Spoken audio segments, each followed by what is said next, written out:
Crazy guy there. All right, we're live. We got Blake motherfucking Dvorak with us here. Hey, cheers. This is the evening podcast. Yes, my friend. It's not weird when I'm drinking at 11 in the morning. So Not today. no, not today. Responsible. Yeah, so I got to go out there and train with them, and then I think at their 11 a.m. class, I want to say they had like 8 black belts on the mat. It was unreal. Yeah. And it was like a Tuesday or something. Just hanging out. Yeah. I can imagine. But when I got there, academies like that. we started the story earlier. Kurt Osianders in San Francisco. When I got there, it was like 9:30 or something. He was doing a private lesson. We were in the area at the time. I'm like, we'll just go hang out early. He's doing a private lesson. There's someone at the front desk. I walk in. I don't have a gi on or anything. Doesn't know I'm a black belt. Gets up from his private lesson, comes over and introduces himself to me. Says hi. Says welcome to the academy, and introduces me to the front desk person.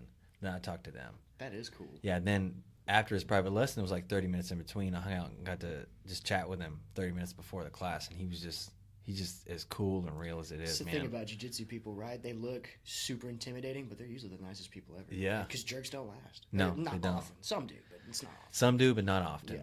I mean, it's hard to get your ego checked. I was just talking to my students about this the other day, just getting that process of getting beat up over and over and over again in the beginning, and how Right. it's hard to deal with sometimes. It is. Especially because you'll start in the beginning, you don't know anything, so everything you pick up is new and it's wild, and Yeah. you can apply it almost immediately, like a basic chicken wing. If you're a big guy, you go in there, and a little guy, you just smash their arm down and chicken wing them. But the more you learn, the more you start to plateau. Right. You know what I mean, you hit those plateaus, and you'll just get stagnant for a little while, get tunnel vision. And, Yep. It's good to take little breaks away from it like that too. Yeah, that's what I was chatting with a buddy about that today. He took a month off, and he's like, dude, I feel so much better. Helps reset your brain a little bit too. Yeah. You're not so focused on doing the same things over and over and over again and making mistakes. I wonder what the formula is. I was telling him, I was like, I bet it's six months on, 1 month off. You think so? I'm just guessing. Yeah. I don't know. I'm just guessing. About a week for me is good. So a whole week off? Yeah, but I like to also... for how long? See, I can't take them. I just took a month off because I hurt my neck and I got another tattoo. And so I was like, a month off for me, I'm starting to go crazy. Like, That's a long time. Yeah. A month off. yeah, a month. And I'm teaching classes. When everybody goes to roll, I have to sit there and watch them a stretch or something. I'm like, man, this freaking sucks. But I jacked up my neck pretty bad, and I had to rest. Yeah. And I rested, and it healed. But it's longevity. You're playing the long game. Yeah, got to play the long game. It's not worth it to roll when you're messed up and then be out for another month. Right. You really have to be out. Maybe you have to go see a doctor or something after that. Yeah. Keep it minor. Yeah. You don't want to be out 5 or 6 months. Oh, dude, yeah. That talk about ring rust, man. That's my biggest fears. I'm not worried about like losing skill or anything. I'm just worried about not being able to keep my mind straight because I've been doing jiu-jitsu for 10. We've been doing jiu-jitsu for 10 years. You're my first Brazilian jiu-jitsu black belt podcast guest. Oh, cool. What That happens? still sounds weird to say. I know. Weird to say black belt. Yeah. When I It is weird. people ask, it's like, what belt are you? Say, black belt. It's like, really? Yeah. Am I really? Have you talked to anybody that's thought you were lying? I have it a lot now when I meet people that know jiu-jitsu. Like if I meet them out and about, I met this lady on a plane and I sat next to her. Lucy and I had separate seats. I sat next to her. We started chatting, and then she said, "What do you do for a living?" or whatever. I told her. She's like, "Oh, my husband does that. He's a purple belt." She's like, "What are you?" And I was like, "I'm a black belt." I could see it in her eyes. She's like, she knew how hard it was for him to get that purple belt. She's like, "I don't believe you." Because you have that, and then you have the inverse where it's like you're a purple belt, and you tell somebody, like, "Oh, I've been a black belt in karate for 4 years." Yeah, you got the total inverse. I got it in 4 years. It's My daughter's totally different. Yeah, she's a brown belt in karate. Taekwondo, and she's 6.5. Yeah, man. She started last month. I don't want to knock anybody's martial art, but man, having a black belt as a child is just that sounds dangerous. Yeah. It's just that's a false sense of security you're getting. It really is. You know what I mean? It's, Even myself being a full grown man, like no, I'm still very nerve wracking if I were to get in an altercation. I mean, I'm sure I'd be okay, but I still don't like it. I think jiu-jitsu does that for you. There's a lot of people that haven't trained and they think, oh, if I get in a fight, I'll be fine. And then after you train jiu-jitsu, you actually become like a stone cold killer, right? But you're aware of how fragile you are. Yep, I'm absolutely aware. I'm like, I'm not gonna get in a fight unless it's like somebody's attacking me, like physically already attacked me or attacking someone I'm around. Otherwise, I'm just gonna talk it off. Yeah, you said something when you got your black belt that stuck with me. You said, when I started jiu-jitsu, I did it because I wanted to beat people up. Now I do it so I don't get beat up. Yeah. And I was like, man, that's so true. I didn't realize how true that was until I, That's what started motivated up. us to start, though. I mean, at least that's how it was for me. It was a thing for my dad and myself to do when I was younger originally, but I figured there's not much else I could do. Right. I didn't do too well in school, but man, I had a really nice opportunity to start teaching kids classes, and I ran with that. And yeah, I remember that, man. yeah, it's been like that ever since. I mean, so yeah, this month is 10 years for me, and this month is 10 and a half for you.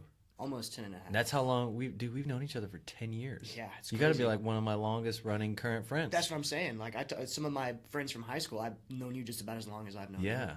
You know what I mean? It's Wow. crazy. Yeah, 10 years. You started with me at white belt, man. And then I tell people all the time, it's like, man, they're on the mat and they're getting discouraged. And I'm like, you are doing so much better than I was. Yeah. And they're like, no, there's no way. You're good. And I'm like, no, I was not. We had I was it rough, not. dude. I was 15. I was getting beat up by adults. And you were in the adult class. Oh, yeah. And they had no mercy. No. I remember that. Nope. I didn't have any mercy. I was bigger than you at the time. I remember Monty House, man. I remember Monty. I would get up off Props the mat. to Monty, man. Yeah, dude. I would get up off the mat and be tired, and he's like, nope, roll again. I'm like, no, Monty, I can't. Yeah. God, I'm not asking. Right. Get back on the mat. I'm going to beat you up so nobody else can. Jiu-Jitsu's changed, hasn't it? I know Yeah. there's a lot of people that have done it a lot longer than us, but I think in just a decade I've seen it change a lot from when I first started. I don't know if I lived in more of a bubble back then than I do now. Mm-hmm. What do you think about... I can definitely say that it's grown. Yeah. It's definitely expanded. That's what I'm saying. I guess And it you was see... like an exponential growth, too. Like, once it started, it just caught fire. It blew up. Yeah. I mean, look at all the tournaments that we have now. Remember when it was just Naga? There was a time where it was just Winter Wars. It was Winter Wars and Naga. Yeah, and that was it. There That was was nothing it. else. You There was had- no AGF. you had one There was tournament nothing. every 6 months or something. It was like how the UFC used to be. Yeah. Now there's almost a tournament every weekend, and the AGF is coming up, so you should go. Yeah. AGF, January 20th. 21st. It's going to turn... This totally needs to be a jiu-jitsu podcast, this episode. Yeah, it's Can't going to have be the pretty fun. close, man. I mean, So... don't do much else, anyway. Yeah, getting like it was weird too. So it takes so long to get your black belt jiu-jitsu, right? And you get it, and then you get back on the mat the next day, and you're like, "What do I do now?" Yeah, it's You just keep training. you think there's going to be this big transformation? No, it's and nothing. You're the same. Sorry, soul. You're gonna get yours one day. You're like, Because all my heroes were black belts. yeah, When I would watch YouTube or I would go look for techniques, I would have these certain black belts, and I would see them, and I'd be like, man, is that what I'm going to be like? Who did you follow a lot? I was always a big fan of Jeff Glover and Bill Cooper and Man, Bill Cooper kind of Rafa fell off the Mendez. mat. Yeah, but I think No he pun had a lot of. intended. I think he had a lot of Addiction stuff, right? mental problems and stuff. But he came He was a back. He badass did a dude. bunch of Fight to Wins recently. I think Oh, yeah? he's been kind of up on the rise. a little bit. Sweet, man. Yeah, he was definitely one of my favorites. I liked anybody who was smaller. Kyotera was always Yeah. really cool. I actually had the opportunity to roll with him once at a seminar, and I watched him tap every person in the room in rank order. Oh my gosh. In rank order. And Just he's in a tiny, row. right? He's Oh, little yeah, bitty. He was my height and my weight when I saw him, and I was about 140 pounds at the time. So, Wow. and I mean, he was. That's what he walks around at. I would imagine so. Yeah, I would think so. Man. Because walking around at 120, unless you're like Bruno Malfacini size, is probably Right. just outrageous. I remember seeing Bruno Malfacini at Worlds in 2016. I saw him. And I saw was him in like, 2012. I was like, "There's no way he's that good." Because he was like, when you're around him, I got that alpha male feeling. I'm like, he's too small. He's just too small. I know he'd probably just smash and murder me on the mats. Have you seen that little? He's little bitty, man. Yeah, he's a small dude. Have you seen that video? It's called Flow. I think BJJ Picks put that little clip together. Him training in his academy and just smoking all his students. I mean, people would put their open guard up, and he would just fit between it, just jump right through it, like not even knee slide, just kind of like ninja kick. That's a perfect through it. example how any body type can have its advantage. Oh, dude, yeah, it's such a weird sport. You know, So the deeper you get into it, the more you realize you'll just never understand. No, everything. you won't. You'll never understand. Eddie Bravo everything. pointed that out one time. He said, like, you can't be a black belt in every part of jiu-jitsu in one lifetime. Yeah, no way. Like, he'll say, at this part of my game, rubber guard, I'm a black belt, or my guard is a black belt level. But I think he said my Darce chokes right now, they're only purple belt level. And that makes sense, you know. Yeah, you just and then can't. you have different levels of black belt. I mean, you have Oh yeah, black belts, and you have black belts who tap black belts, and you have black belts who tap black belts that tap black belts. yeah. Yeah. You got guys who just dance on people. Like that one match was Guy Mendez, and I think it was Japan, where he scored, guys 0 to 55 or 55 to 0. What's that about? Like that's just outrageous. Yeah, that's crazy. Just and I'm sure they've been training equally as hard, but there are just some people who just get it. Yeah, I try to get that across to a lot of people. They think, and that's so in life too. They're like, if I do this perfect formula, then I will automatically be the best, or I will automatically have success. And that's not the case, man. No way. There's so many variables. Exactly. You took the words out of my mouth. There's so many variables. The things that we're not even aware of. Yeah, just driving to class one day, you could get in a serious accident and you tear your ACL, you break your leg, and then you're off the mat, and it had nothing to do with jiu-jitsu at all. I mean, you can follow a perfect formula, but man, anything. It's not going to be there. Yeah, but that's one of the best lessons I've had in jiu-jitsu. I think training and then getting beat by someone who has trained less, who has worked less hard, and then they beat you, it puts you back in reality, puts things in perspective. You're like, I'm not any better than anybody because I've worked harder, because I've trained longer, or this or that. You know what I mean? It's not something that happens all the time. Yeah. You're going to lose to people that haven't put the hours. Yeah, they haven't put the hours in. Or people are going to get as good as you in less time. Mm-hmm. And then the reverse is going to happen. You're going to get better than people who've been training longer than you. So it makes you reevaluate like how you identify with yourself. Being very uncomfortably comfortable with yourself. Yes. Mm-hmm. You leave that bubble of that all these guys wearing tap-out shirts walk around in that, oh, I can beat so-and-so up and this or that. You know, they tell themselves a story in their head. I used to do that. I remember doing that. Mm-hmm. And I mean, it's just human nature. You think you're invincible until you are proven that you're not. And you get to do that on a daily basis on the mat. Yeah. It's being very uncomfortably comfortable with yourself is how I like that. Uncomfortably comfortable. Yeah, because I mean, you exist, and you know some people are gonna challenge that existence. You know what I mean? You're trying to say what you want to say on the mat. You know, grappling with somebody, and sometimes you may just not get your point across. Yep. And their point's stronger. You know what I mean? But yeah, I like that thought process of you're a black belt in certain aspects, but your game. Yeah, you can't be in all of them. Mm-hmm. There's no way. Like I'm good at certain things. There's certain things I'm terrible at. But you know that's the whole game, right? You want to find those places that you're bad at and improve those. Yeah, improve those, and double down on the ones you're good at. What do you think is more important, in filling in the holes or getting razor sharp at things you're already good at? I think you need to have time in your training where you focus on both. I think I'm actually gonna pick up that chair, rocking. You should take the time to focus on what you're good at, but you also need to take as much time to fill in the holes, man. Right. You can't ignore them. Yeah, because you won't be able to get to what you're good at some point. Yeah. You know what I mean? Because you might run into somebody stylistically who is good at what you're bad at. Yeah. They need to at least have some sort of answer. I like having at least 2 options from everywhere I'm at.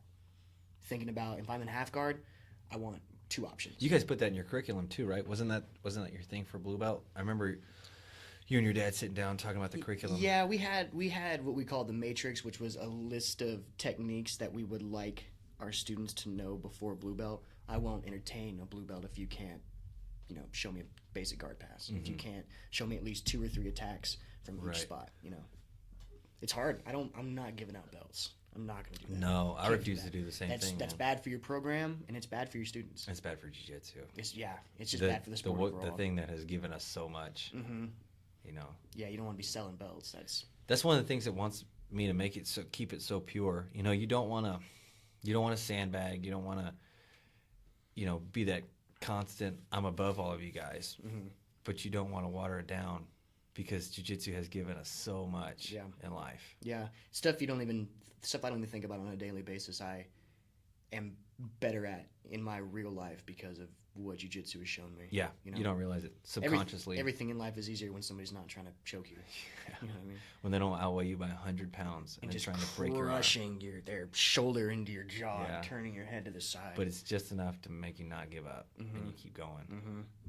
Because it'll pass. Yeah. Timer's going to beep or you're going to escape. One of the two. Hopefully. Or you might wake up. How would you say, because for those that don't know, you're into magic, man. Yes, that's my favorite thing in the world. That's actually. Are you a magician or an illusionist? Man, I don't. It's whatever you want it to be, man. Magic is not what I do. It's the feeling you get when you see what I do. Oh. You know what I mean? Yeah. It's not because I mean, if I could do magic, do you really think I would channel that through playing cards? Right. I try to find something a little bit more interesting. So it's just it's weird because when I say I'm performing a magic show, I think that people have a certain idea of what it's going to be, and it's really cool when I get to perform and they're like, that was not what I thought it was going to be. Because we did a big show at Andy's Bar in Denton. My friend Richie Flo and Monaco, we worked together for a few months and we put together a few routines of some tricks. Some were completely original, some were other people's material that we adapted for our show, and it was one of the coolest things I've ever done. I think we sold tickets for like $20 or $25 each, which is unheard of. Yeah. In Denton, that's really expensive to go see something. Yeah. And we sold the whole bar out. Badass, yeah, man. We sold out completely. The bar did well. People had a good time. I mean, the DJ was, playing some great music and stuff to go along with the show. And so you feel like this is the beginning of something for you? I hope so. I've worked really hard to do all the cool things that I want to do in my life. Yeah. Like I take opportunities and I run with them hard. Like the whole teaching the kids class when one of the kids instructors had left at my previous program, and I got the opportunity. I stepped up and I worked as hard as I could because I knew if I focus on this, this could turn into something great. And now you're running a full academy. Yeah. Kids, yeah. Adults. You know what I mean? Spectrum. If you focus and work hard, man, you can really do it. But you also got to realize that there's a lot of sacrifices that you got to make too. Yeah. And that's the hard part. Can you really deal with what you have to give up to follow your dreams? Right. But a lot of people don't go to sleep. You're going to be in that little half awake zone right before you get to see your dream complete. Yeah. You know what I mean? You're right. In that little twilight. But that's zone. a temporary sacrifice most of the time. Most of the time, yeah. I mean, sometimes your first attempt doesn't work out. Yeah. And you got to go back to the drawing board and cut your losses and move on from there too. But luckily that hasn't been the case yet. Yeah, that's what a lot of successful people have done. They failed many, many times. Yeah, it's very rare that you find somebody and their first attempt went off perfectly. Right, like Elon Musk. Yeah. Some crazy shit up, right? Yeah. I don't know the story there, but I'm sure. I mean, to have such prolific ideas and prolific fame, you had to have had some really bad ideas too. Oh yeah. I mean, they can't all be zingers, man. Like, what do you think the key factors there? Not being afraid to try, like, not be afraid to just dive in and go for it. Yeah, I mean, that's a lot of it. Putting in the work too, the stuff that you don't want to do. Like you're talking about, do you want to focus on just the parts of it that you're good at, or do you want to look at the stuff you need to work on too? Because I've been doing sleight of hand for 15 years, but I'd never been on stage in front of an audience, so I had to stand in front of a mirror and talk and stand up in front of just 2 or 3 people, which is way more nerve-wracking than a whole room full of people. you can feel their stare right on you, and they're looking for what I'm doing wrong. Yeah, to make sure I don't do it live. I don't do that in public. So there's again just being comfortable with the uncomfortable parts. Because if you're not, when you come up against those uncomfortable situations, you might flounder and just panic. What if my first trick would have went wrong, and then the whole show has that tone unless I can pick up? Because I did mess up in the show. I had a routine where I took a signed quarter and I was trying to smash it into a sealed beer can, and I dropped the quarter on stage.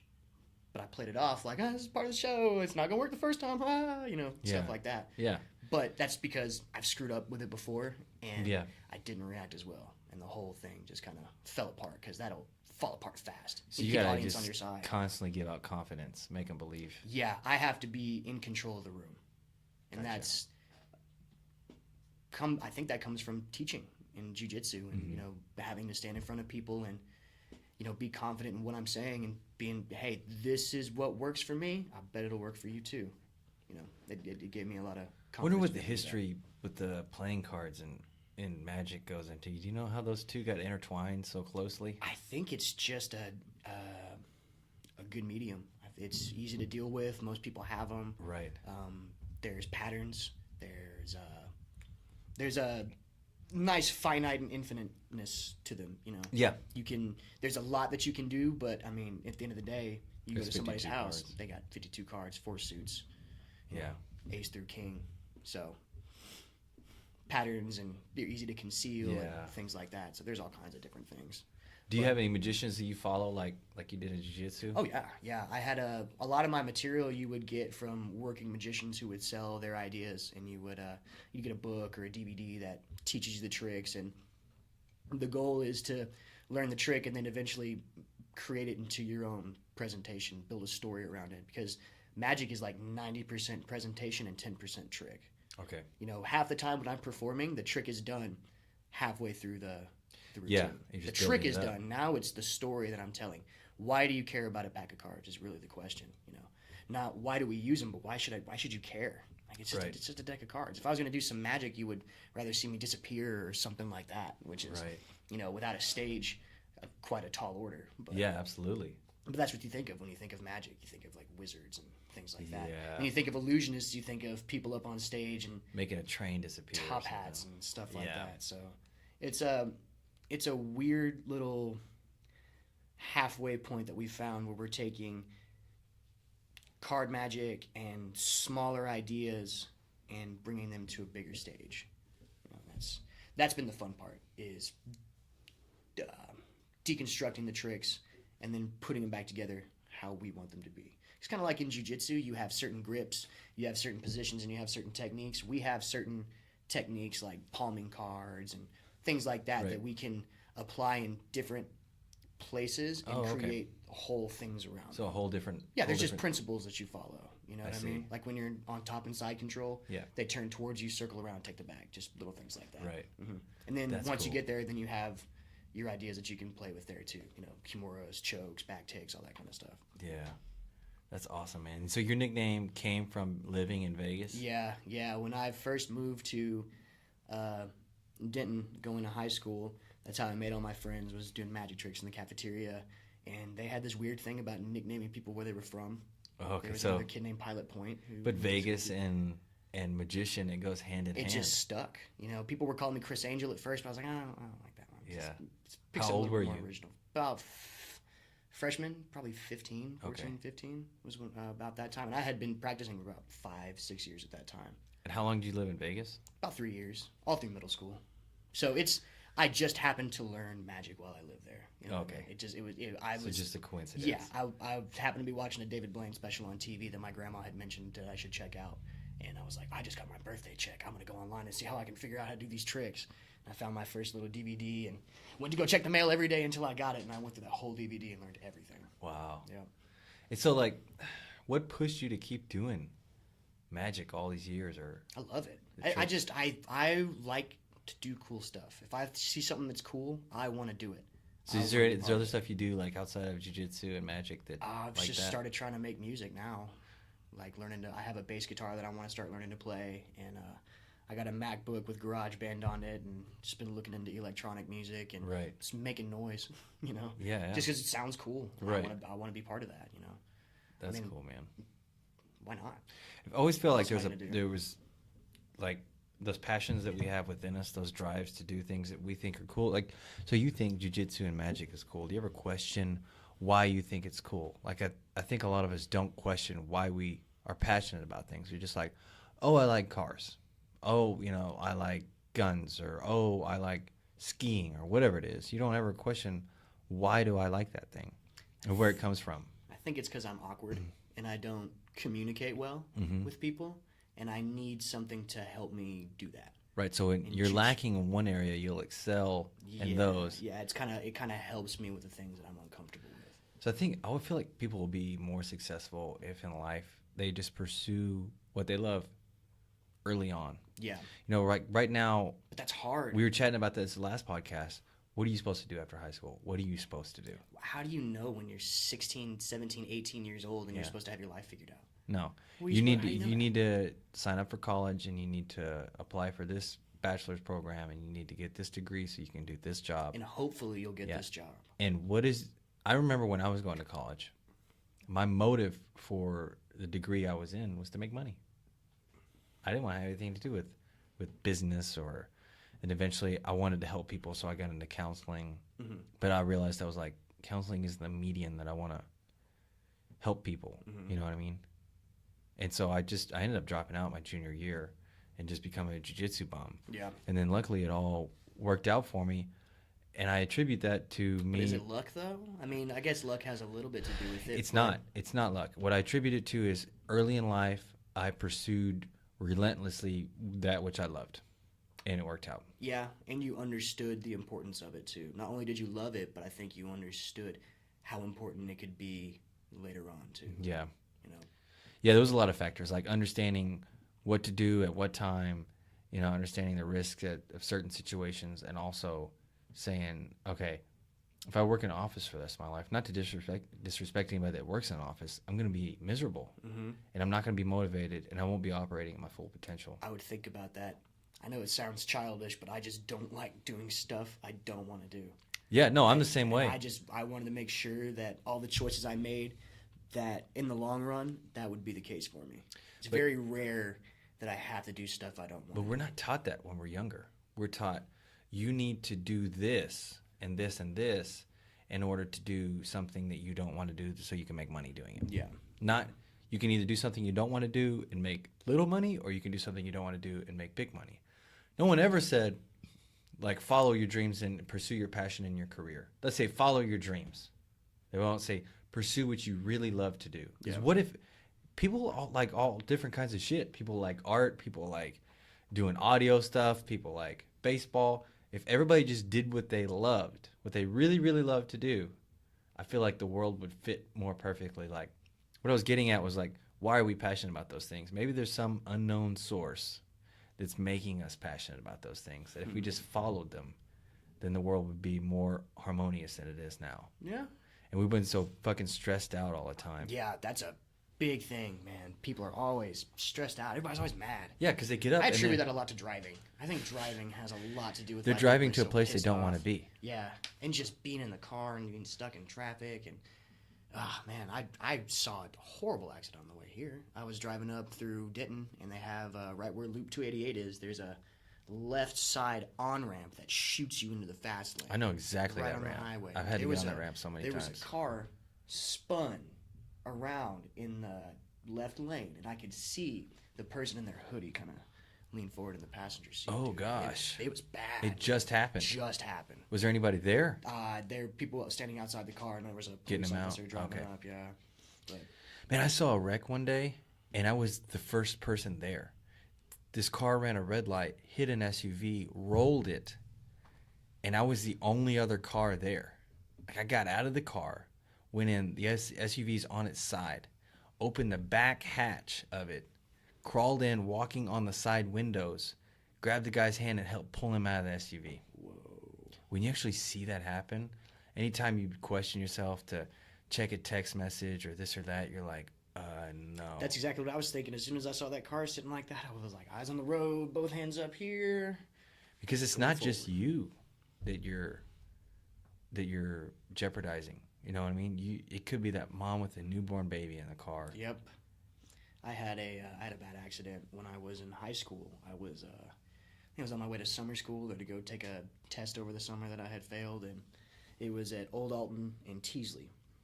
And they were building a light there, so there were these orange cones along each of the side roads that you couldn't see around. So I was trying to take a left turn, and you couldn't come up over the edge of the street because the cones are right there, and you'd be poking your nose of your car out in the middle of the road. Mm-hmm. And people are screaming down Teasley, like going 50, 60 miles an hour. So I'm waiting there for a few minutes, and I finally think I have my opportunity to go, and I jump out, and this car comes screaming like 60 miles an hour down Teasley, swerves and turns and hits a ditch, and the car turned over on its side, and I had to pull over and go run and help the guy out of his car and everything. And it was crazy. And the funniest part, if there is a funny part about this, we waited for the police to get there, and the officer was walking me back to my car, and he looks over at my registration and beeps and gave me a ticket because my registration was No out. fucking way. No way. Just was like, oh yeah, beep, here's this. Go home. And he knew that you had helped the guy and everything? Oh yeah. I mean, I was over by the car helping him. Like, I helped pull him out of the car and was sitting there with him waiting for the ambulance and everything to come, and police officer walked me back over across the street and looked over and saw my registration was like a month or two out. He just went beep, clicked it, printed the ticket, and gave it right to Met me. my quota for the day. Two birds. Two birds for that guy. Last podcast we had Jimmy Porter, and he's a friend of mine, a friend of ours, a student, and he's also a police officer. And dude, he was dropping some knowledge bombs on how there are some really good cops out there. Oh, dude, and yeah. they get frowned upon by some cops doing shitty shit like that. Mm-hmm. I mean, he's technically doing his job. Yeah. You should have had your registration done. Yeah, I know. But he could have let you go. I mean, it was a pretty crazy little experience that I just had. He is expected to let you go there. Yeah, I was hoping so. Whatever. Man, when I was younger, I'll I pay used the to $60. I used to drive around with my stuff expired all fucking time. I think all mine the is time. right now. By like a month. How old are you now? I'm 25. I'll be 26 next month. Oh, nice. Getting up there, dude. I know, dude. Started at 15, and now I'm married and have a house. Yeah. You guys plan on having Gym. kids? I don't think so. You don't think so? No. It's not for y'all? I don't think so. Not yet. I mean, we are definitely not discussing the idea right now. Right. You know, she's in school right now, and I got the gym, and there's just too many things going on right now. Just not stable enough or something like that. Barely responsible enough for myself, let alone a whole other person. I think you're gonna do well with this magic stuff, man. I'm I got a hoping good so, feeling dude. about I it. love it. It was realizing a dream that I'd had since I was a kid, and I love that feeling. It was really similar to the day that I opened the academy. When I opened Top Game, it was just whoa. It's something that's not filled. Like there's a gap in there between. Like it feels like everything else in life, you'll see the lower end of the spectrum and you'll see the high end of the spectrum. With magic, it's just the big shows in Vegas. Mm-hmm. You know what I mean? That's all, or on TV, or you know, you don't. Such an interesting art form. Yeah, and it's very unique, Mm-hmm. and I think there's a lot of gaps you could fill with pursuing that. You know, you see a band live. They have a certain number of songs. If you follow them a lot, when you go see them live, you're gonna know every single song that they do. You're gonna cheer. You're gonna love it. Mm-hmm. You go to see a magic show over and over again, and they do the same tricks over and over again. It loses that appeal. So it's almost like the inverse. The more you see the same thing in magic, we have a phrase where we say, "Once is a trick, twice is a lesson." Okay. You know, I'll show you it once. That's the trick. Yeah. The second time, you're going to start to figure Catch out it what on. to look at. Yeah, catch on. Because I'm controlling your attention. Right. Because you're a polite person. That's why magic works. Magic works because you're polite. So it's difficult because you need to remember or know a lot of different tricks. Yeah. I have a set. The same way a band has a set. That's why it's important that we're trying to perform different places. That's why the Deep Ellum show is going to be why we redo the set we did at Andy's the first time. Okay. Because it's going to be a whole new audience. Right. That's why we didn't record the show. We Gotcha. didn't want it to get out in front of us. Right. Because if somebody sees the show online, it's pretty much the same as seeing it live. And we want people to have that. And then they can watch it several experience. times and figure it out. Mm-hmm. So magic only pretty much has to be live. Yeah, and that's why magic isn't. It's not what I'm doing. It's what you remember me doing. Your memory is tied to emotion. You're never going to remember exactly what I did. You're going to remember How you what felt. you thought I did. Yeah. What you thought I did. You know what I mean? If I show you a magic trick, I'm sure people who went to go see the show are just saying outrageous things about what we did. You know? There's a study on that, man. There's a study where there was some scientific breakdown of how they basically proved that we remember things and store those memories by emotion. Oh, yeah. Emotion first. Oh, yeah. So, like, if you have an emotion you want to get rid of, or, like, let's say you have fears or thoughts or whatever you don't like, if you keep thinking those things, right, like try to figure it out or whatever, it doesn't go away because it's the emotion behind it that has to be overcome. Mm-hmm. I read a book about that. It showed you how to, like, tackle emotions rather than thoughts. Mm-hmm. And then when you tackle the emotions, the thoughts literally just dissipate away. I think it's smells and emotions are closest tied to your memory. Yeah. I think literally the part of your brain that stores smells is like right next to the part of your brain that stores your memories. That's why when you smell a certain thing, it instantly Yeah, knows it's like the first that time you lizard smell it. brain, man. Mm-hmm. It's like that. It's got to be something to do with our survival. Yeah. You know, you have a familiar smell. It's like, I remember that's bad. This or, I remember danger, that's good. saber-toothed tigers over here. I gotta Yeah. get the fuck out of Mhm. here. It's crazy how we've evolved. I feel like we've evolved really, really, really fast, and we still have that brain in us. You know what I mean? Like, There's not a lot of animals on the planet that are as Well, we conscious say as we we are. evolve fast, but we've also had things that we've used to help us evolve more exponentially, like Have you technology. heard of the mushroom theory? Mm-mm. Where basically there's a theory that the apes left the trees to go into the plains for some reason, maybe like deforestation or something, and they were finding cow patties or grazing animal shit, and they were flipping it over, and it was full of psilocybin mushrooms, and they were munching it down. And I think that's possibly what attributed to a brain in size increase over like a couple 100,000 years of like the brain literally doubled or tripled in size. I don't disagree with that. I would not be shocked if that was the case. Yeah, I wouldn't be I either. would not be shocked if that was the case at all. I've heard that it was because of eating meat and certain like chemicals and fats and things helped our brain developed. That's what I've heard. I don't know, but psychedelics, it wouldn't surprise me if it showed. You give psychedelics to an ape and it can start to ponder the universe. That's what else. I think that's why humans have evolved. We have the ability to ponder outside of ourselves. And It's think ahead interesting into the future. how psychedelics have like a negative connotation nowadays. It's propaganda. It is propaganda, just like with cannabis, just like with a lot of other things, It's just old thoughts. It's archaic thoughts. I mean, you look at Colorado, teen use is down, drug driving is down, opioids are down. Yep. It's just, I mean, there's so much evidence that it's almost to the point if you're not on board, you're just ignorant now. I remember first learning about DMT, and you had talked about it a bunch before, right? Was that you? I'm familiar with it. Yeah. Yeah. It's They call it like the God particle, dream chemical or whatever. Apparently, it's your pineal gland, what your third eye is supposed to be. That it releases before you die and while you sleep. They used to think that had something to do with dreaming. I don't know the science about it. It's the same stuff that's in Talk ayahuasca. out of my ass or anything. Right. Yeah, it's the same chemical that's in ayahuasca for sure. That has always fascinated me, man. That is that right there is a good indication of that we probably did develop because of hallucinogens and psychedelics because they're still using them to this day. It's still part of their spiritual and religious awakenings and things like that. The shamans say that the spirit guides in Peru told them how to make ayahuasca.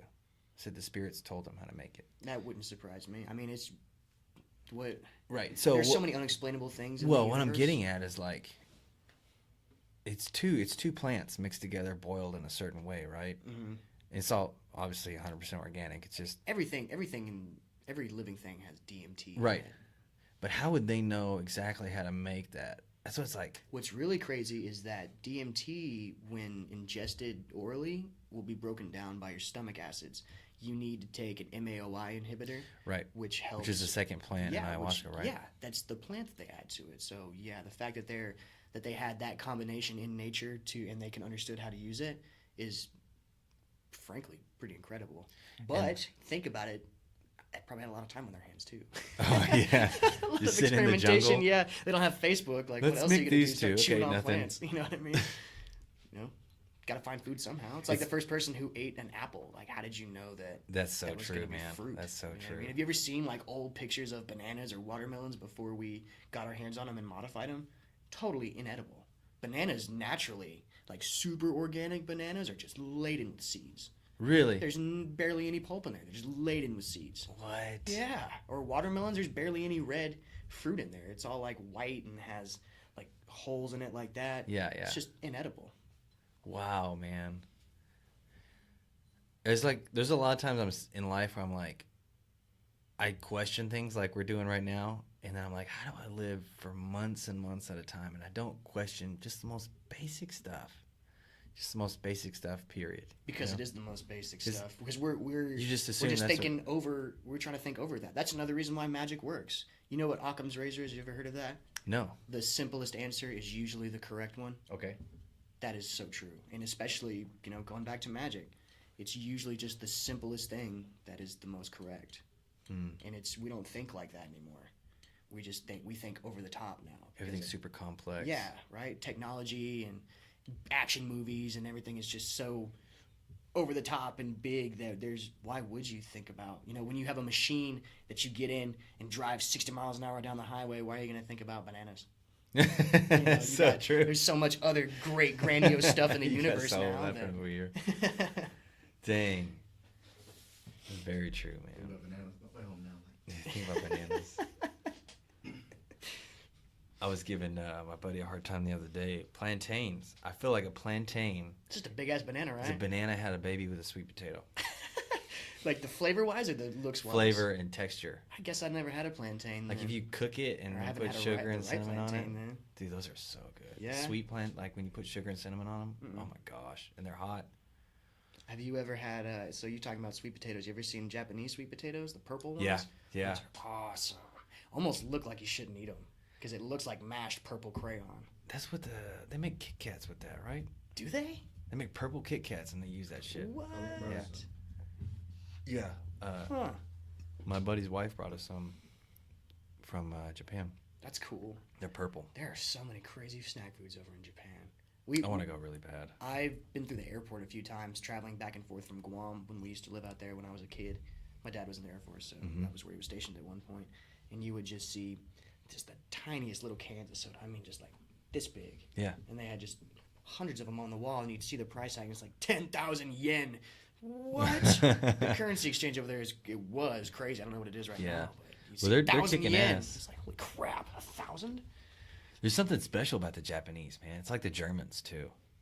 It's like something, I guess, if you got your ass kicked in World War II, you automatically became a badass I mean, afterwards. because you had to pull yourself up by your bootstraps. We took everything from Germany after World War II. And Japan. Yeah, and Germany makes all their own stuff. I mean, they import very little.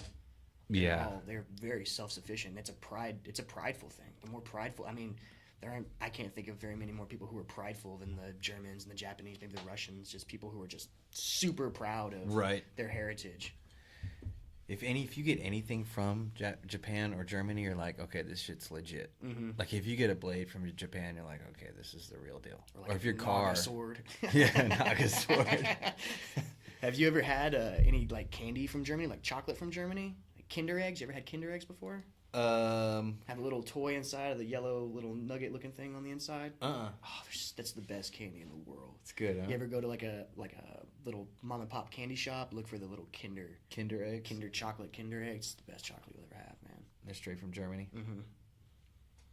Japan's got some weird stuff going on now, though. Like all the what is it, like not anime. It's like everywhere you look, like they're all dressed like school kids. Cosplay? Yeah. You know what I mean? Huh? Cosplay? What is it? The cosplay?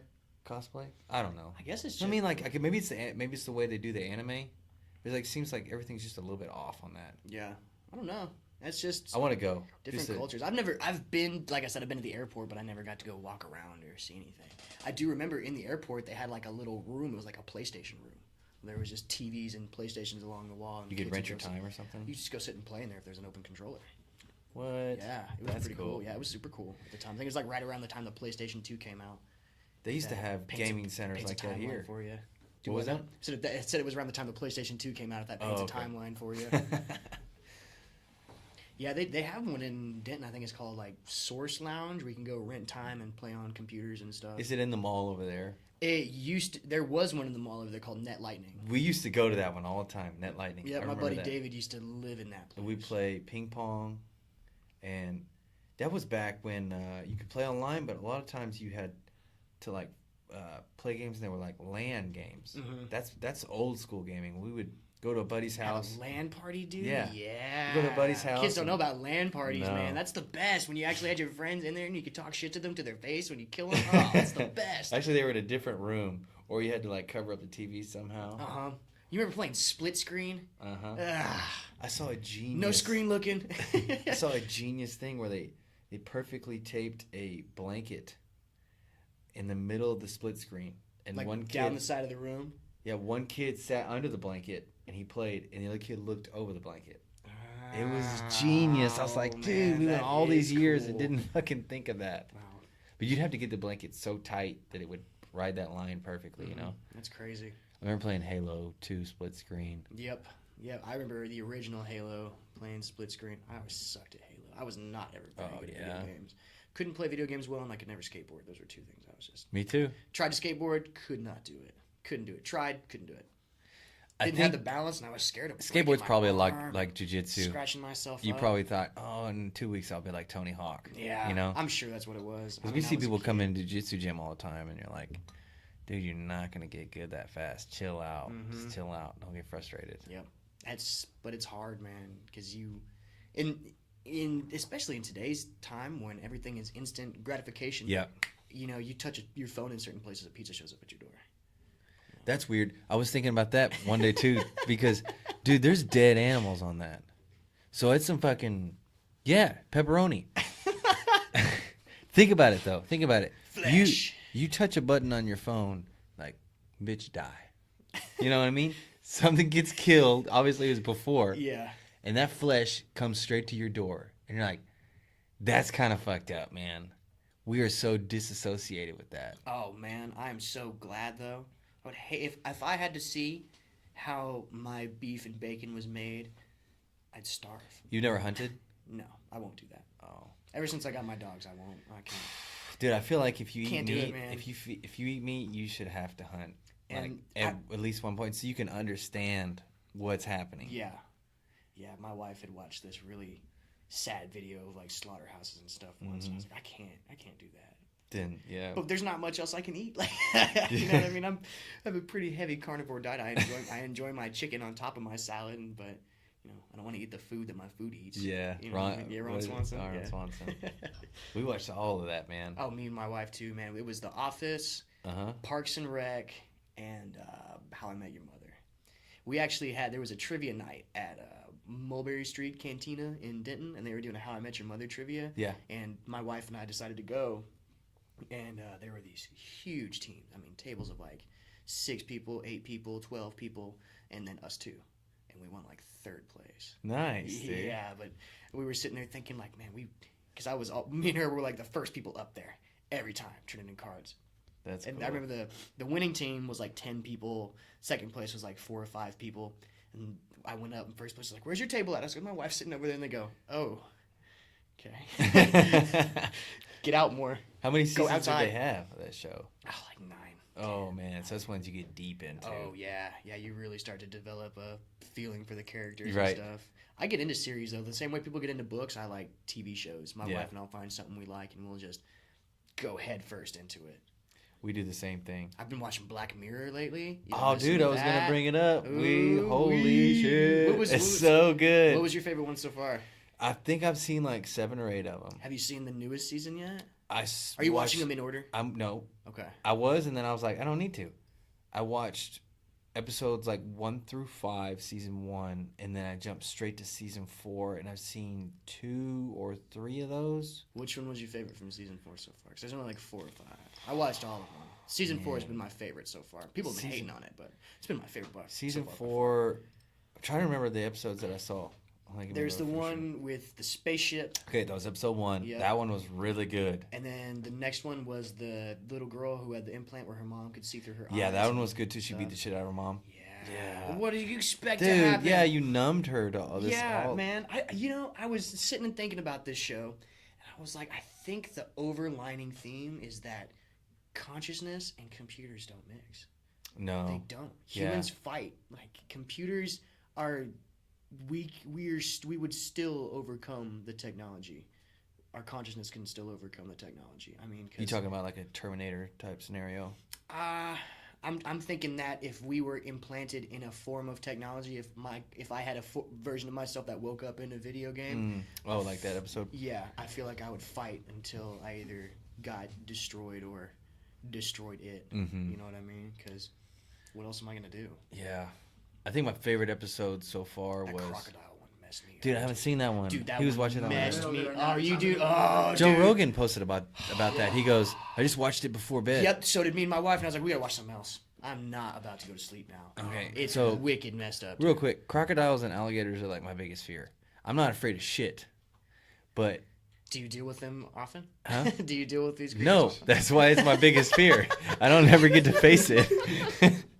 Dude, they terrify the shit out of me. Really? I mean, they're dinosaurs, so that It's should a scare fucking you. dragon. Yeah, it's a dinosaur. It's It's been a around dinosaur. since like Now it's not thousands of like, years. oh, I see one and I'm like, oh, I'm gonna cry, or like I can't talk about it. Like I'm fine. But if one was coming at you, But if you're like, hey, let's go swimming. There are crocodiles in this lake, but no one. It's very rare. I'd be like, you're crazy. Yeah, I'm like- not getting near that water because you No can't way. see them. That's their thing. yeah, Just little They're two little hunters. eyes like this, boom, right above the water. it's like their skin color matches the color of the water. They're almost like chameleons. Screw too. that, man. Yeah, no. So favorite episode so far was episode 2 or 3 of the first season, I think, which was actually Black Mirror. Well, Black Mirror's a screen, right? yeah, Screen. yeah, you Well, did so that. he had screens. That makes sense. So screens everywhere in the room. The museum one. No, it's where they're on the bicycles all the time.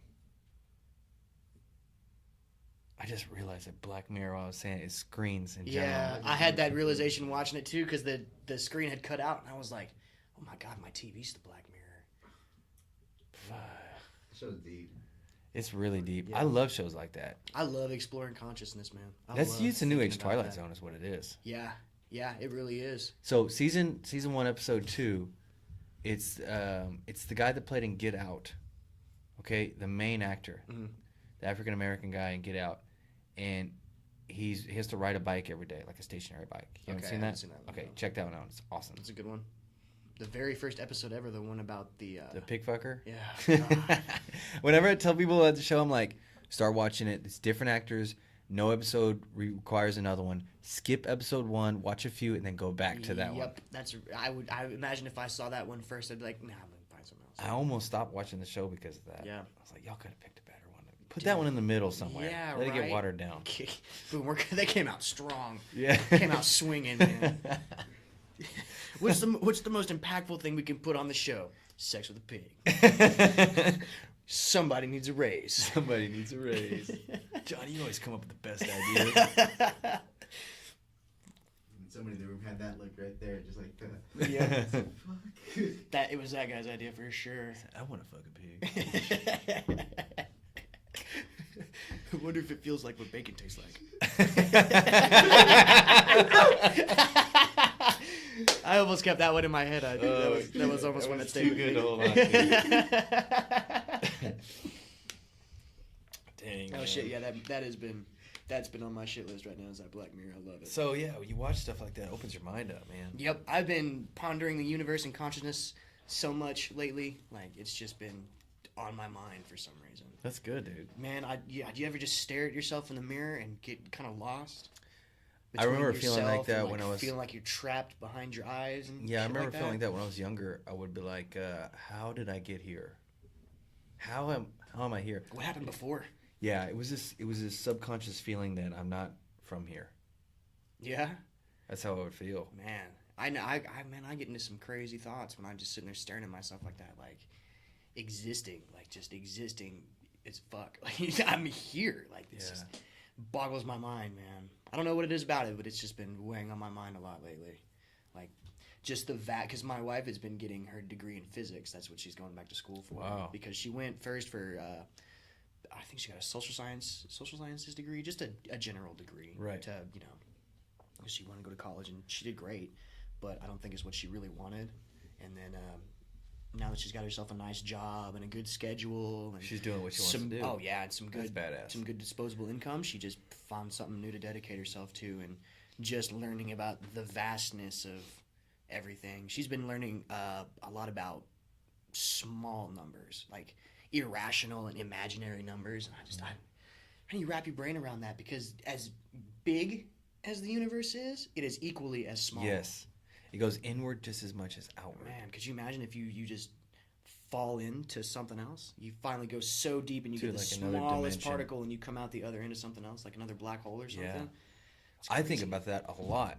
About what you did, how you just described it. The universe as equally as inward as it is outward. Yep. So if you think it never stops going outward, well, if you think about going inward, it can't stop going inward, because if you have something and you keep dividing it in half, you can't. It will never disappear. Cannot be created Things or will only destroyed. get smaller. Mm-hmm.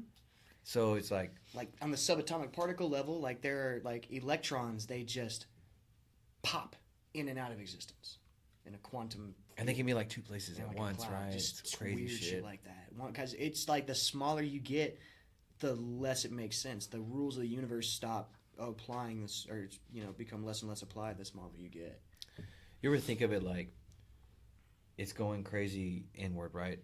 But what if the outward is a manifestation of the inward? Like a loop. Like a loop. It just keeps going in and out and in Like, and out. This universe is a cell on your cheek right now.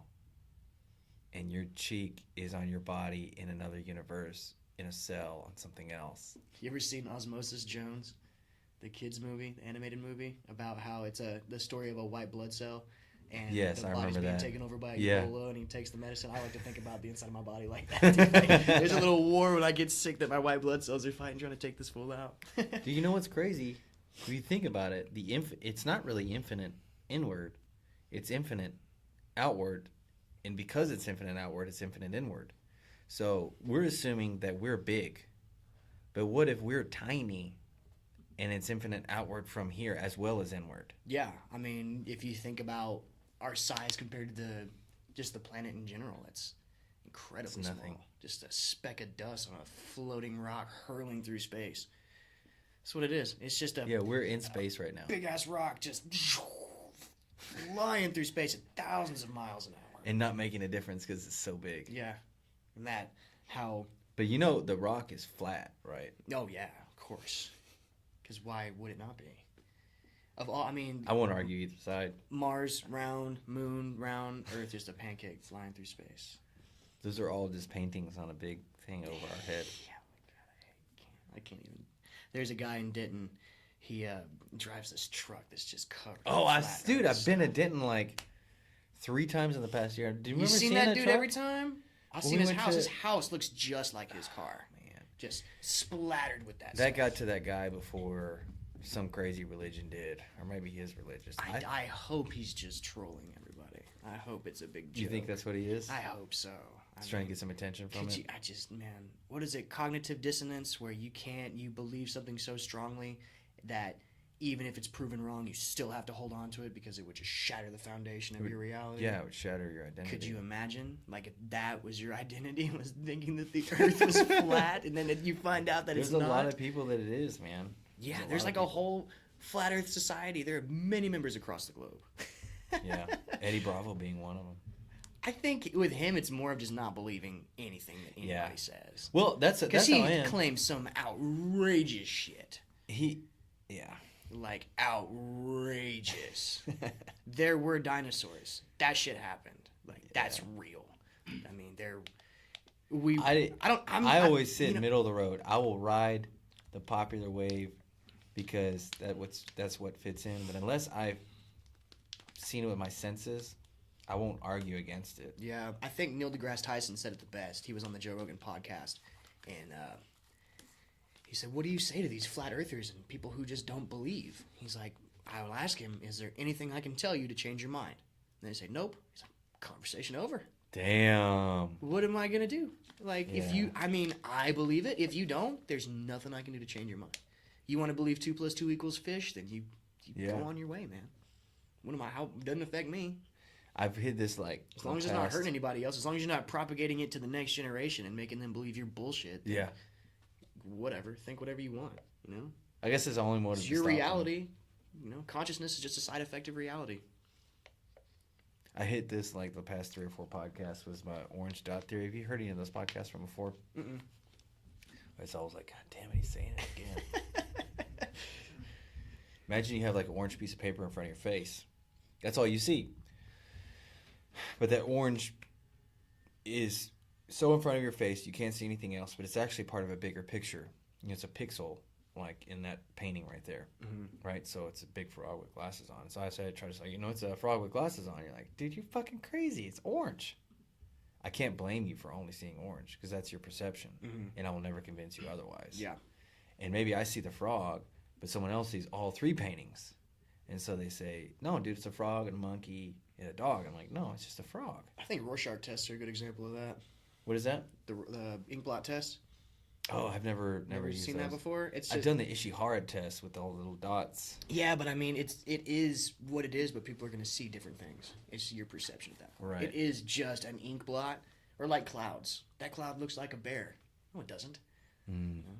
It's just your perception of it's the connections your mind draws. And are you willing to argue that to the death? No. Most of the time, no. Like, I believe what I believe, and I'll share it with you, but, I mean, I'm not going to try to push it on you. If you do, that means you're trying to convince yourself. Yeah. I'm That's totally a good convinced point. of that. That's a good point. You know, if you really have to prove it that hard, then Yeah. who are you really trying to prove it to? Whether it's a multi-level marketing scheme, what was it? How would an extra $1,000 a month help you and your family? What, you don't like money, Leading bro? questions. You don't like money, bro? Yeah. Or a religion or something, and they're pushing it on you hard. Maybe not so much the multi-level marketing thing, but definitely some versions of religion. Mm-hmm. Is they're super pushing on you? I fell into a Scientology black hole recently. Oh, shit. Learning about that stuff. Dude, my uncle he just passed away. He was a Scientologist, and my cousin is still in. Oh, man, that is... They like, that boop, is- boop, gone. Boop, boop. See ya. Are you an SP? Are you a suppressive person?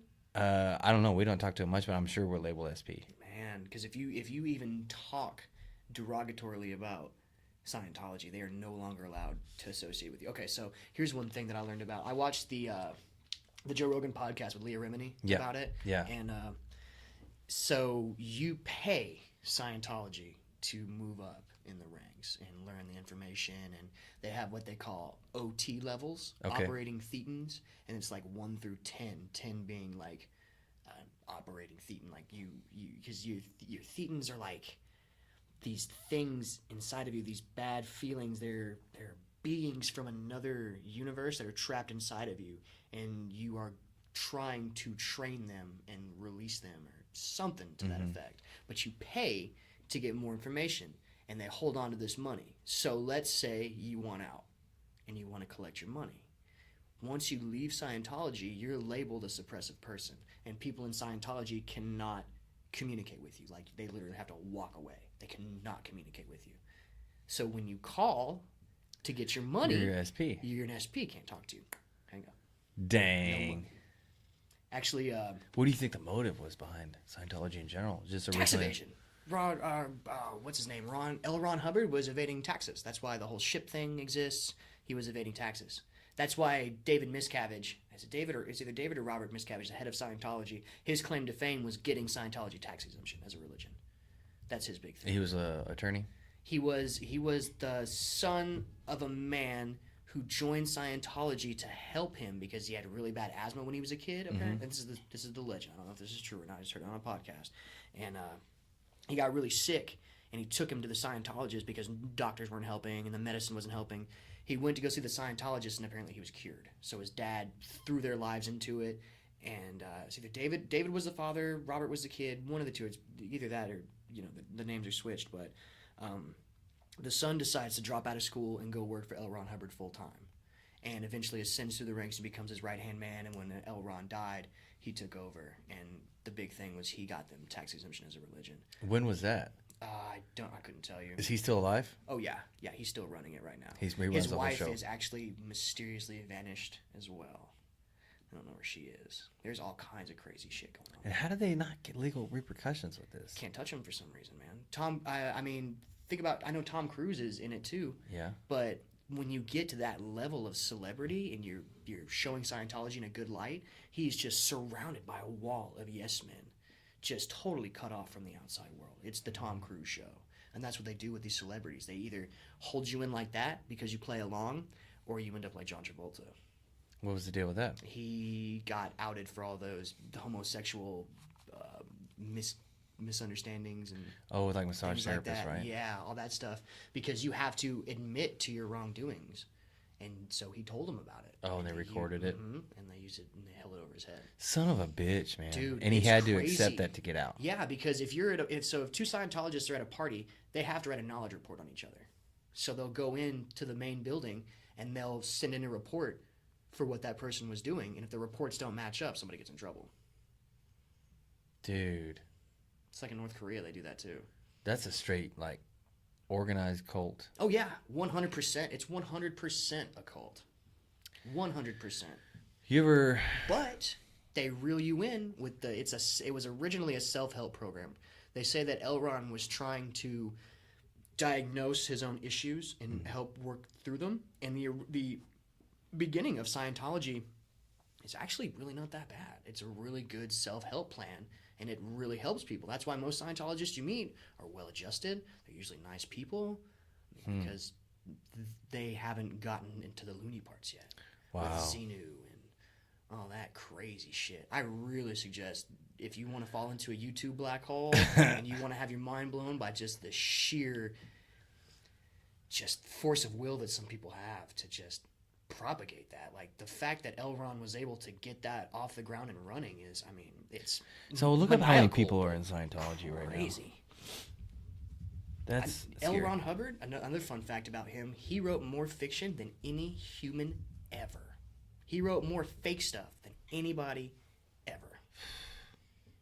But he That's just so happened to be right about this. Right. Yeah. That's some bullshit, man. Yeah, it's crazy, dude. So all of the wacky stuff, was that by the guy that took over after Elron, or they I did don't it know. together? or- I assume that they did it together, and I think that's what got them the tax exemption was that they had a god, Xenu, who So that's what they're digging for, that 40% tax evasion. I assume so. Yes. Yeah, I think he was in a lot of trouble with the government, and he was trying. I had heard at one point too, they're like, why is it not a cult? And they said for a cult, the leader has to still be alive or something. That's Yeah, a cult and religion. Yeah, the difference between a cult and a religion. What is it? In a cult, there's a crazy leader, and in religion, that guy's dead or something. Yeah. Is the phrase something like that, something to that effect. You see how many people are in Scientology? Yeah, it says in 1983, Scientology spokesperson said they had 30,000. It's been Since dwindling. Since then, they've been reported to have anywhere from 8 million to 15 million people. In never mind. 2004, Derek Davis said that they had 15 million members worldwide. Oh, wow. So it Wow. spiked and then leveled out. Who knows? But that could be completely Yeah, falsified. it could be bullshit. Oh yeah. I mean, why? Who's gonna check? Dude, they always tell the truth. I'm sure it's true. Yeah, right. It's on the internet. What was that cult? Don't drink the Kool-Aid? Isn't that Waco? No. No. I got fascinated by that. It was down in like South America. He took his church down there, and like 900 something suicides. You don't know that Oh, story? they drank the Yeah, they drink mixed and it killed them all? they mixed the Kool-Aid with like the strychnine or something. yeah. So the story was, he has this crazy church. He's evading arrest or taxes or something, right? He takes his whole church down to Central South America. What is it? It's called the Jonestown Massacre. Jonestown Massacre. He takes them down there. Then all the family members of people that went down there start pushing for their senator or congressman. I think it was a congressman. I don't know, senator or congressman. Someone in the government, right? To go down there. So one of them ends up going down there, and he goes and gives a tour and stuff. And then as he's leaving, they get in a shootout, and they kill him. And so before the U.S. government's like, all right, we're going to go level this shit out, the leader has everybody kill themselves, including the kids. It was like 200-something kids or something crazy. See if you can find the numbers of people that died. All at once, 1,000 people suicide. That's so important to find something to believe in, isn't it? To Well, just have your it's own thoughts. very difficult for the mind to accept that we do not know how we got here, we do not know where we're going, and we don't know why we're here. Yeah, it's big questions. And it's almost like a cop out to think that we could really ever understand that. It is. You know what I mean? Like It is. I mean, there's a lot of people that mystery's probably like the best part, isn't Yeah. it? I mean, I think so. There's a lot of people that disagree with us, but to accept that you don't know is freedom and opportunity to learn in itself. Yeah. To say that you do Don't know. close yourself off to what the universe has to offer to you. To say that people have been here before us and knew everything is a bunch of bullshit too. Oh yeah, they knew it a long time ago, thousands of years ago. That definitely makes it true. Yeah. Nope. No, I don't think so. I mean, they talk about prophets and people predicting the future, and man, I mean, everybody gets lucky. The name of the cult was the People's Temple, led by Jim Jones. And the Jonestown Massacre was that you're talking about when they drank the Kool-Aid. Yeah. 918 people died that day. God, Nearly almost a third. 1,000 people. Nearly a third of that were children. 300 kids. Oh shit! that's just insane. Some people's kids had parents, man, and they Yeah. believed. Ooh man, Enough to drink the Kool-Aid. humans, man. crazy. That's scary. Dude. Yeah. And some people just have the power of speech. Yeah. Power of persuasion, man. Yeah.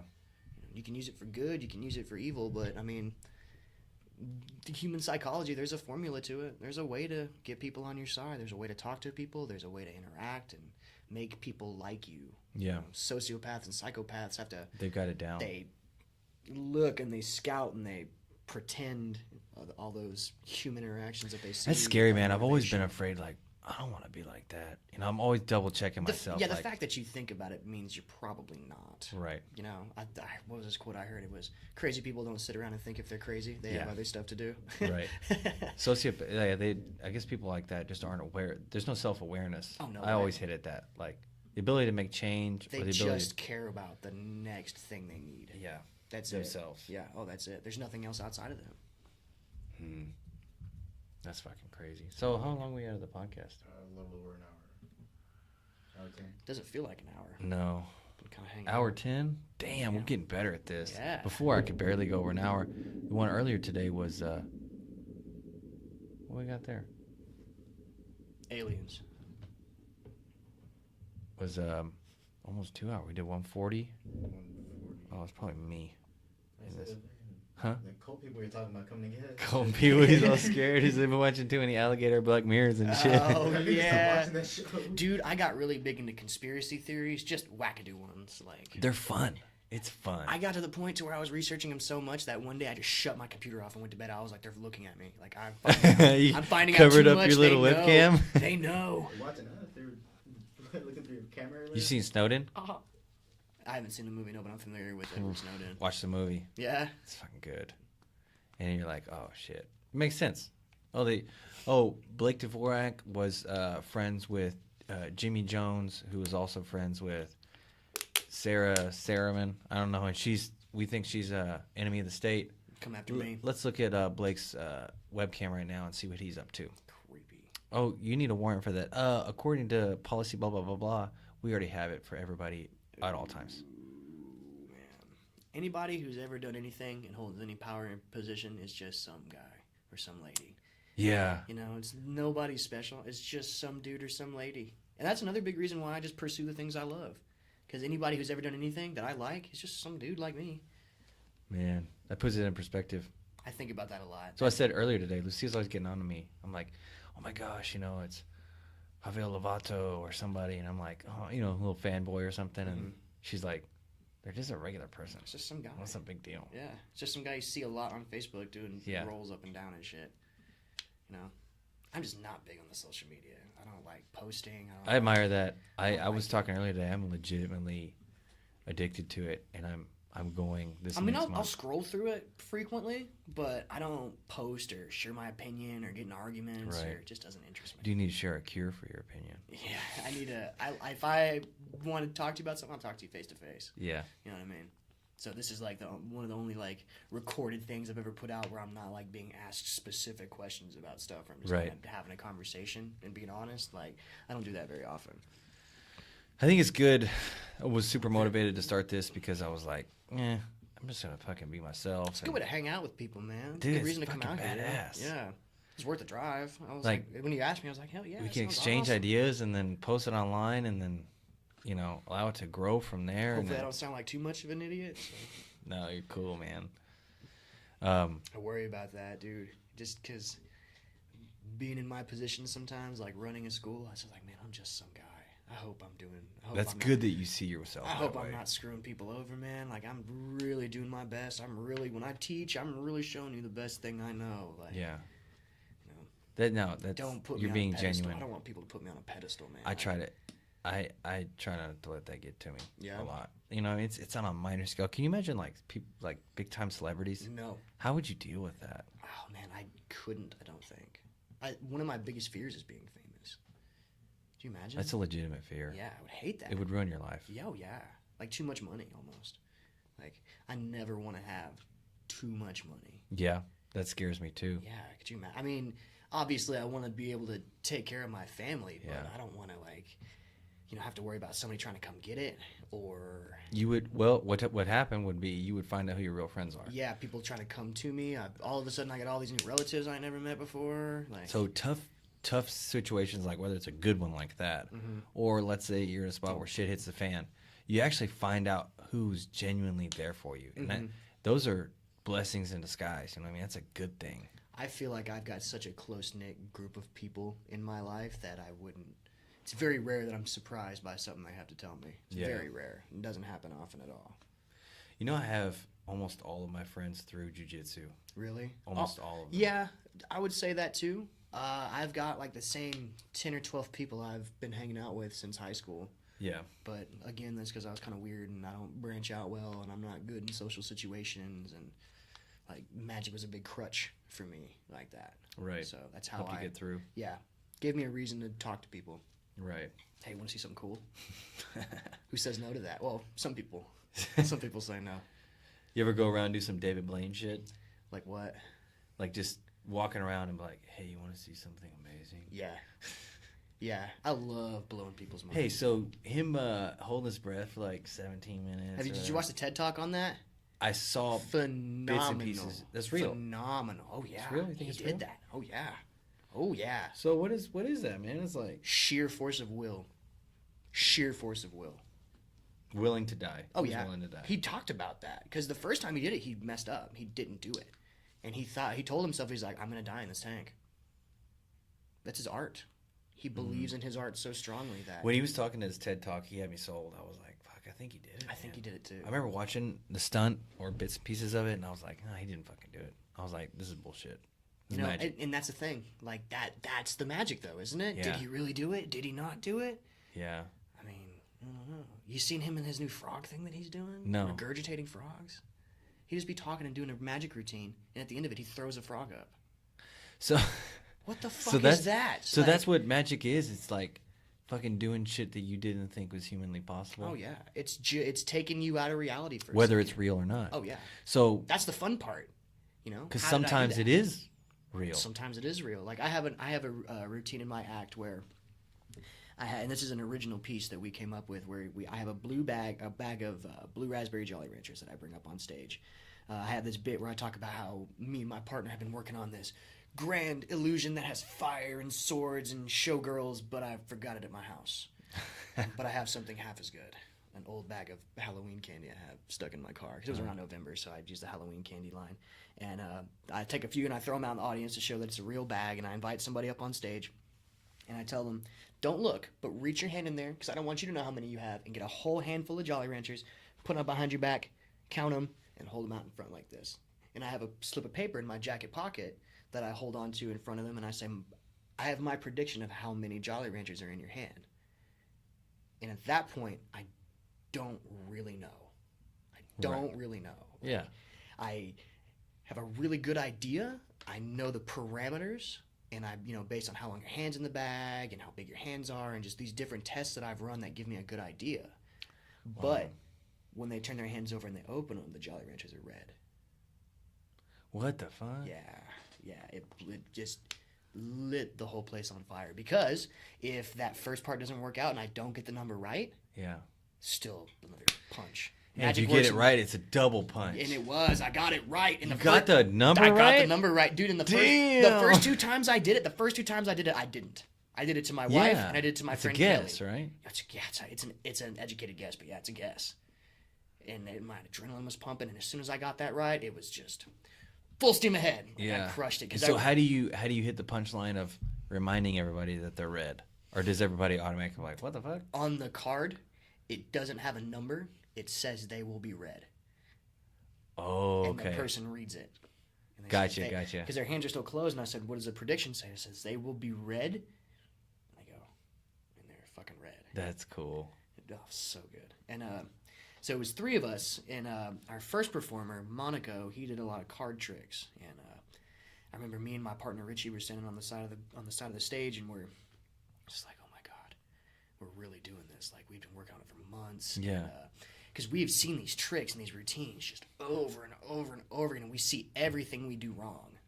And we have this whole crowd of people, and Monaco does his first trick, and everybody's like, just starts clapping. clapping and screaming, Right. and we were just like, oh my God, they fell for it. Like, we're really about to do this. They fell for it. Oh, dude, they did. They went off like gangbusters, man. They really could not have gone any better. Shit, It that's was- awesome, Yeah, man. it was a lot of fun. And so we're doing it again February 2nd in Deep Ellum. February 2nd in Deep February Ellum. 2nd in Deep Ellum Art Company. It's like a half and half. They're calling it Jokes and Mirrors. It's like a half comedy show, and then we're closing the show with our magic. I will routine. be there. How can I get a ticket? I don't know. I have a Facebook. How can I get a ticket?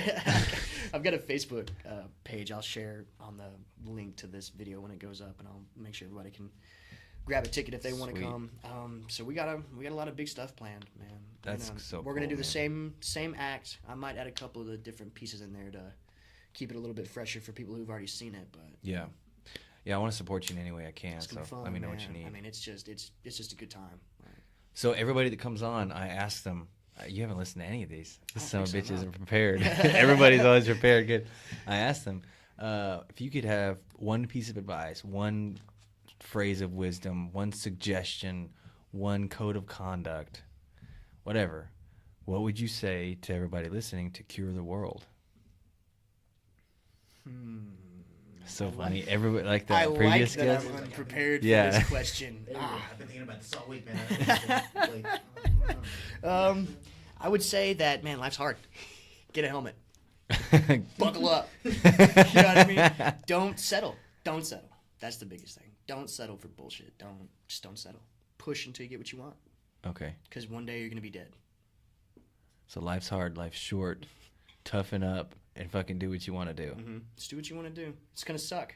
It always sucks to do what you want to do in the beginning. Yeah. You gotta make so many sacrifices. People aren't gonna believe in you. I mean, when I told people I was doing a magic show, they're like, "Oh, cool, like, magic show." When I tell people, "Hey, I do magic," they're like, "Okay, cool. You need little sponge balls and Yeah. have a magic wand and stuff like that." And just anybody who's ever done anything is just some guy or some lady. They're just some regular person, just like you. Right. Don't settle for anything less than what you want.